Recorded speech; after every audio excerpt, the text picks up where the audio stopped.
Good morning, students. Welcome back to you BA first semester in English class. In today's class, I am going to discuss about M.K. Anand, whose full name is Mulk Raj Anand.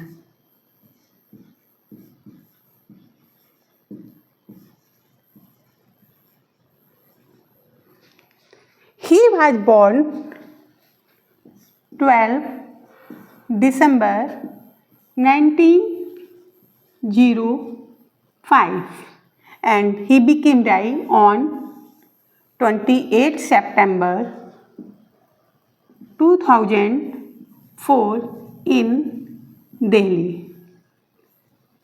Okay, देखिए इनका जन्म कहाँ हुआ था? पेशावर में हुआ था. ठीक, 12 दिसंबर 1905 में इनका पेशावर में जन्म हुआ था. उस समय ब्रिटिश टाइम में हुआ था इनका, तो उस समय ये पार्ट हमारा इंडिया में ही था. But at the present time this part is in Pakistan. और ये एक्सपायर कब हुए? एक्सपायर 28 सितंबर 2004 में हुए इन दिल्ली में हुए. बेटा इन्होंने जो उस समय का देखा, पोस्ट कॉलोनियल और कॉलोनियल दोनों ही पार्ट इनकी जो रिटन वर्क हैं उनमें नजर आते हैं. और इनकी प्रभावित किससे किससे हुए थे? इनकी राइटिंग किससे किससे प्रभावित है? Gandhian philosophy,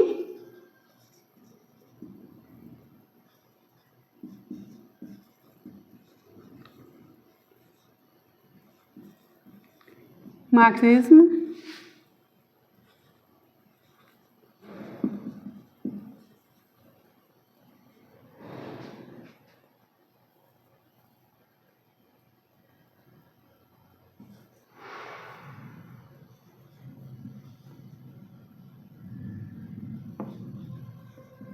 lower category. ठीक है, ये गांधीयन फिलॉसफी से और मार्क्सिज्म और लोअर कैटेगरी से प्रभावित थे. उस समय जो हमारे देश की कंडीशन थी, कंडीशन ऐसी थी बेटा, उस समय छुआछूत, कास्ट में डिस्क्रिमिनेशन की बहुत ज़्यादा प्रॉब्लम थी हमारी सोसाइटी में, जिसकी वजह से इनका जो इम्पैक्ट है, इनका जो मोस्टली ध्यान जो जाता है वो इसी की तरफ सोसाइटी में जाता है. और इनके जितने भी वर्क्स हैं उसमें ये सारे वर्क, कुछ हमने इंपॉर्टेंट वर्क लिख रखे हैं. इन सारे वर्क्स में जो हमारे आनंद जी हैं इनका पूरा का पूरा रुझान उधर ही जाता है. इन्होंने अपनी अर्लियर एजुकेशन गेन करने के बाद ये फॉरेन चले गए थे. वहाँ पर इन्होंने अपनी हायर एजुकेशन गेन की है. हायर एजुकेशन गेन करने के बाद वहाँ के भी मूवमेंट में काफ़ी इन्होंने पार्टिसिपेट किया. उसके बाद जब इंडिया आए, इंडिया की कंडीशन देखी तो इनको काफ़ी ही ज़्यादा कष्ट हुआ. उस समय हमारा देश आज़ाद नहीं हो पाया था, उस पीरियड की बात है. ये मुल्क राज आनंद, राजा राव,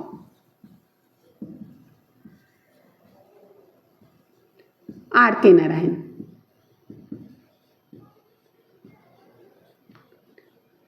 ये तीनों बेटा एक साथ के, इनको एंग्लो इंडियन राइटिंग का पायनियर माना जाता है.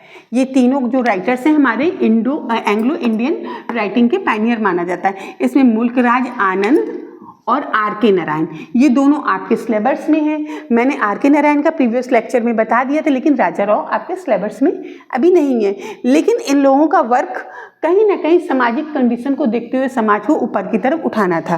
तो इन्होंने ये सब चीज़ें किसके थ्रू एक्सप्रेस की? ये एक नॉवलिस्ट भी थे,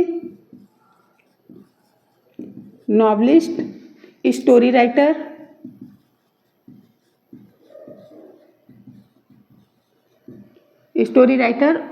इसके अलावा ये एसेस्ट भी थे.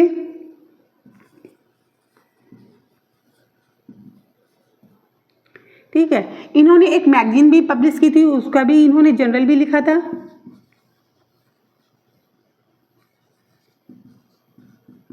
ठीक है, तो इनकी जितनी भी नॉवेल और स्टोरीज और एसेस जाते हैं, इन सब में इन्होंने जो सोसाइटी की कंडीशन है उनको एक्सप्रेस किया है. सोसाइटी की कंडीशन कैसी है? जो अनटचेबल लोग होते हैं हमारे, हाँ, लेबर कैटेगरी के लोग हैं, पुअर पीपल हैं, कास्ट डिस्क्रिमिनेशन की, ये जितनी भी प्रॉब्लम्स हैं ये कि सारी की सारी इनकी वर्क्स में देखने को मिलती हैं। जो इनका प्रोटोगनिस्ट होता है, जो इनका हीरो होता है, वो कोई विशेष अपर उसका नहीं होता है, वो एक कोई ना कोई सोसाइटी की प्रॉब्लम को लेकर रिप्रेजेंट करते हैं उस प्रोटोगनिस्ट के माध्यम से। एग्जाम्पल के लिए अगर हम इनकी द अनटचेबल जो इनकी नॉवेल है उसको हम देखते हैं, जो इन्होंने 1935 में पब्लिश की थी, तो इस नॉवेल के थ्रू उन्होंने सोसाइटी में जो लोअर कास्ट के लोगों के कंडीशंस हो रही उसको एक्सप्रेस किया था। अनटचेबल का जो आपका प्रोटोगनिस्ट है वो है भाका। भाका एक स्वीपर होता है। इसकी वन डे की स्टोरी को इन्होंने इस नॉवेल में डिस्क्राइब करके उस चीज़ को प्रेजेंट किया है जो कैंडिडेट हमारे लोगों को उस टाइम पर ह्यूमन बीइंग को जीने लायक बनाता है, उसी के साथ इतना दुर्व्यवहार होता है कि वो 2 टाइम्स की ब्रेड भी उसको खानी मुश्किल पड़ती है और कितनी प्रॉब्लम्स का फेस करना पड़ता है, रोज़ उसको लाइफ में कितनी प्रॉब्लम्स आती है। इस चीज़ को उन्होंने इस नॉवेल के माध्यम से दर्शाया था कि एक स्वीपर की लाइफ कितनी ज़्यादा कॉम्प्लिकेटेड होती है और खास करके स्पेशली उस टाइम पे कास्ट डिस्क्रिमिनेशन बहुत ज़्यादा था, क्योंकि हमारा समाज जो था वो 4 कैटेगरी में बटा हुआ था। सबसे पहला आपका ब्राह्मण, सेकंड आपका ये जो क्षत्रिय आता है, फिर आपका वैश्य आता है, फिर शूद्र आता है। तो हमारे जो ये स्वीपर्स होते हैं ये शूद्र में काउंट होते हैं, तो इनके साथ कितना इनका एक्सप्लॉयटेशन होता था, कितना मिसबिहेव होता था, इनको सोसाइटी में कैसी कैसी प्रॉब्लम्स फेस करनी पड़ती है, इसको इन्होंने दर्शाया है इस नॉवेल के माध्यम से। जो आपका कुली नॉवेल है इसमें इन्होंने एक ऑर्फन बॉय की जो लाइफ है उसको डिस्क्राइब किया। 1936 में पब्लिश हुआ था। इन्होंने इस चीज़ को दर्शाया है कि एक अनाथ बच्चा अगर उसके पेरेंट्स बिछड़ गए हैं किसी कारणवश, उसके पास नहीं है, तो इन दैट कंडीशन उसको सोसाइटी में कितनी प्रॉब्लम्स का सामना करना पड़ता है। कहने के लिए तो ये हमारा एनजीओ है, वो एनजीओ, यहाँ से ये सेवा मिल रही है, यहाँ से ये सहायता मिल रही है, लेकिन वाकई में जो एक कंडीशन होती है समाज की, उस समय क्या प्रॉब्लम्स फेस करनी पड़ रही थी, तो उस चीज़ को उन्होंने इसके द्वारा दर्शाया है। आपका फिर इनका एक वर्क था द विलेज 1939 में पब्लिश किया हुआ है। इसमें इन्होंने उस समय की जो गांव की कंडीशंस होती हैं उनके बारे में बताया है। इसके बाद आपका आता है two leaves and a bird. ये क्या है? ये भी इस नॉवेल में भी इन्होंने 1937 में पब्लिश हुआ है। इसमें इन्होंने एक फीमेल कैरेक्टर को, जो कि एक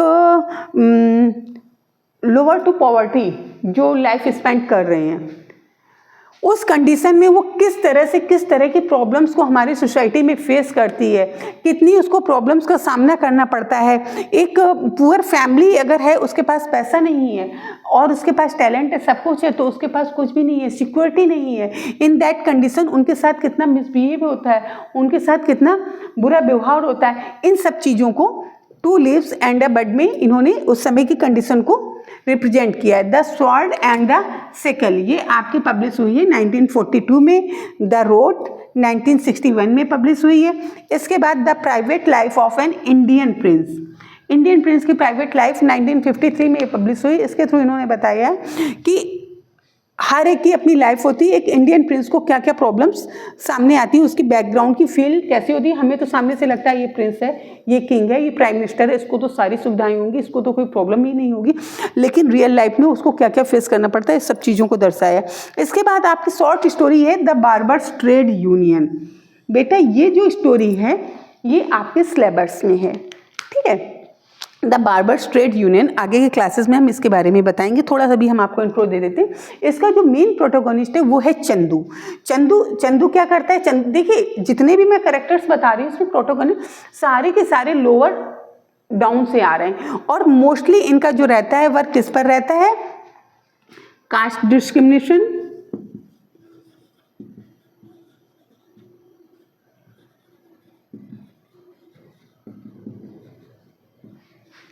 पॉवर्टी,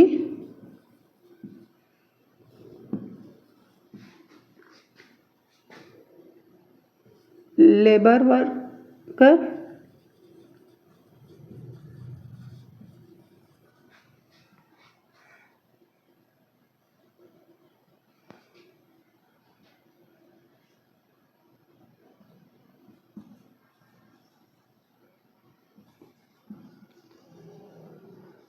पुअर पीपल। जितने भी लोग होते हैं वो सारे के सारे एक नीचे ज़मीन से उठाए हुए जो वास्तविकता है जीवन की उसको इन्होंने दर्शाया। बार्बर ट्रेड यूनियन में भी इन्होंने एक ऐसी स्टोरी को बताया है जो कि इनका प्रोटोगोनिस्ट इसमें उसका नाम है चंदू। चंदू के साथ होता क्या है, ये एक बार्बर का ही बेटा होता है और इसके फादर की अर्ली डेथ होने के कारण इसको बहुत सी प्रॉब्लम्स को फेस करना पड़ता है, जो प्रॉब्लम्स अपनी स्वीकृत से इसके फादर एक्सेप्ट कर रहे होते हैं, लेकिन ये बच्चा उस चीज़ को एक्सेप्ट नहीं करता है और ये उसके प्रति विद्रोह करता है, रिवोल्ट करता है, एक सोसाइटी में एक फिर से एक नई अवेयरनेस लाता है और क्या करता है, उन अपर क्लास के लोगों के विरुद्ध एक जंग छेड़ देता है और उन लोगों को मजबूर कर देता है कि वो नीचे आकर उनको उनकी जो शेयर की जो रिगार्ड बनता है वो दे। कैसे? ये क्या करता है, ये घर घर जाकर शेविंग और हजामत वाला जो काम होता है वो इसके फादर करते थे। उनके एक्सपायर होने के बाद इस बच्ची की रिस्पॉन्सिबिलिटी बन जाती है क्योंकि इसको लिवलीहुड चाहिए और ये उस फादर का बेटा है तो इसका प्रोफेशन भी वही बनता है उस टाइम के हिसाब से। और कोई एजुकेशन मिलती नहीं थी, ये एजुकेशन जाता था उसके लिए स्कूलिंग करता था तो स्कूल में भी इसको वो प्लेस नहीं मिलता था, तो इसलिए घर घर जाके करने। लेकिन इसने अपनी सभी की सोसाइटी के जो रिस्ट्रिक्शंस है उनसे हटकर कुछ काम ऐसा किया था तो जिसकी वजह से इसको वहाँ के जो लैंडलॉर्ड थे, वहाँ के जो पंडित थे, वहाँ के जो साहूकार थे, उन सब ने इसको एब्यूज किया और इसके साथ मिसबिहेव किया, जिससे ये दुखी होकर इसने एक डिसीजन लिया कि अब हम लोग, हमारी बिरादरी के जितने भी लोग हैं, कोई भी वहाँ वर्क करने नहीं जाएगा अपर क्लास में। ये लोग कहाँ जाएंगे? इन्होंने एक टाउन बना रखा था, वहाँ पे मार्केट, वहाँ पे बैठ के मीटिंग की। मीटिंग के बाद ये जो आपके अब जितने भी सैलून्स होते हैं, ये बार्बर ट्रेड यूनियन वहीं से शुरू हुआ। बार्बर का मतलब होता है हजामत करने वाला, इट मीन्स नाई, ट्रेड मीन्स व्यापार, यूनियन मीन्स संघ। तो ये इनका वहीं से स्टार्ट हुआ। मतलब एक उस समय देश आज़ाद होने के बाद एक ये क्रांति भी फैली थी कि किस तरह की पीपल सर्विस, होम डिलीवरी देने के बावजूद भी लोगों को कितना सफ़र होना पड़ रहा था, जिसकी वजह से इतनी बड़ी एक क्रांति आई और फिर से ये अब लोगों को उसके बाद वहीं पर बनवाने जाना पड़ रहा था। तो ये सारा जो चेंजमेंट आता वो स्टोरी के तहत हमारे मुल्कराज आनंद जी, इनके जो चंदू थे उनके नरेटर, मतलब नरेटर बने इस स्टोरी में और वही उनके फ्रेंड भी बने हुए। उसकी जो पर्सनल प्रॉब्लम्स है, फीलिंग्स है, उनको एक्सप्रेस किया है, किस किस तरह से उसने सामना किया। बेटा अब हम आते हैं, एक नज़र डालते हैं इनके जो इनको अवार्ड्स मिले। इनको पद्म भूषण अवार्ड मिला है 1969 में, ठीक है बेटा, और साहित्य अकेडमी अवार्ड मिला है 1968 में मॉर्निंग फेस के लिए। मॉर्निंग फेस क्या है? मॉर्निंग फेस इनकी एक ऑटोबायोग्राफी है, उसके लिए इनको ये अवार्ड मिला हुआ है, ठीक है। नोबेल प्राइज़ के लिए भी इनको नॉमिनेट किया गया है। ये he was nominated for the Nobel prize.